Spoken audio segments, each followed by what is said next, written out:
Olá, bem-vindos ao Fim do Esforço. Eu sou a Maria e aqui eu falo sobre o treino da mente, percepção e o reconhecimento de que não estamos separados da fonte. Bom, e se eu te disser que o que você percebe pode não ser a realidade última, mas a sua experiência enquanto você percebe é válida como ponto de partida? E o filme Matrix ajuda justamente a ilustrar essa diferença entre o que parece real na percepção e uma realidade mais profunda, que não está sendo vista diretamente. Mesmo que tudo seja uma simulação ou um sonho, as experiências dentro dela ainda são sentidas como reais por quem está vivendo. A dor, o medo, os conflitos, eles não são a verdade última, mas são o ponto de onde o despertar começa.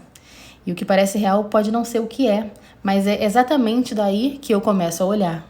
Porque, diferente do que muitos pensam, o despertar não começa quando você sai da Matrix.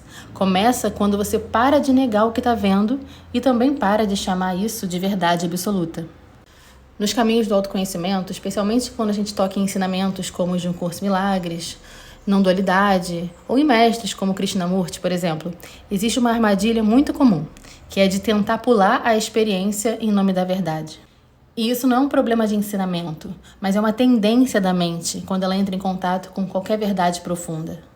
Porque a gente aprende que o mundo não é real, que o ego é uma ilusão, que não tem separação, mas sem perceber começa a usar isso como negação e não como libertação.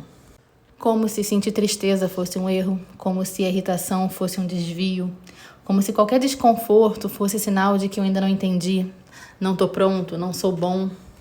Mas e se o ponto de partida não fosse negar o que aparece, mas justamente olhar com honestidade para o que aparece? E não para validar como verdade absoluta, mas para reconhecer.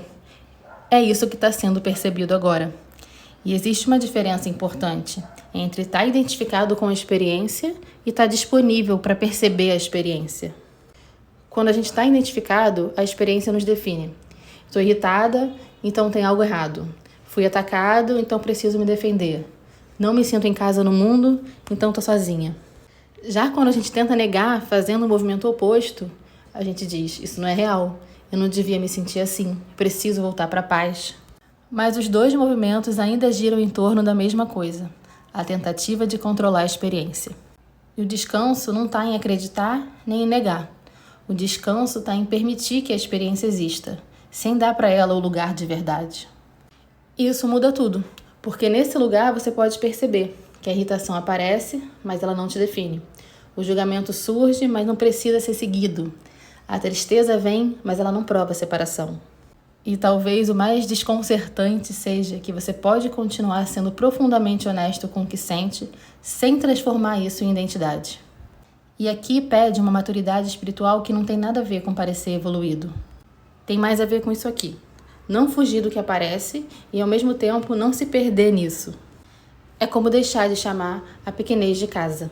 Ela ainda pode ser visitada em um pensamento, em uma reação, um gatilho, mas não é mais onde você mora. Isso não acontece de uma só vez. A gente ainda se irrita, ainda se contrai, ainda se pega querendo estar certo, querendo ser visto, querendo se proteger. Mas em algum lugar mais silencioso, alguma coisa começa a saber que isso está acontecendo em mim, mas não é de onde eu estou vivendo. Porque a pequenez não é mais casa. E talvez seja isso que o caminho realmente pede da gente.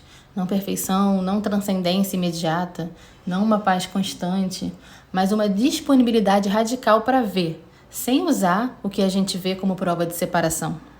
Porque não é sobre encontrar um lugar perfeito no mundo, é sobre perceber que já não dá mais para chamar de lar aquilo que antes parecia suficiente. E mesmo sem saber exatamente onde descansar, a gente segue, aos poucos, deixando de investir realidade no que não é verdade. Com honestidade, com presença e principalmente sem pressa. E a gente começa a perceber que o que está vendo não é a realidade última, mas sem perceber tenta substituir a experiência por uma ideia de verdade. E aqui a lição de hoje do livro de exercícios de um curso Milagres pode ajudar, que é a lição 106, que eu me aquiete e escute a verdade. Você percebe o convite? Não é corrija o que você está sentindo, interprete certo, se force a ver diferente. É aquieta, porque enquanto a mente está ocupada, julgando a experiência, dizendo o que é ou não é ego, negando o que aparece, tentando chegar em algum estado, ela ainda está ouvindo a voz do ego, mesmo que com palavras espirituais. A verdade não grita, não disputa espaço, ela nem argumenta. Ela é descrita em Um Curso em Milagres como quieta em poder e forte em serenidade. Ou seja, ela não entra na mesma frequência da confusão.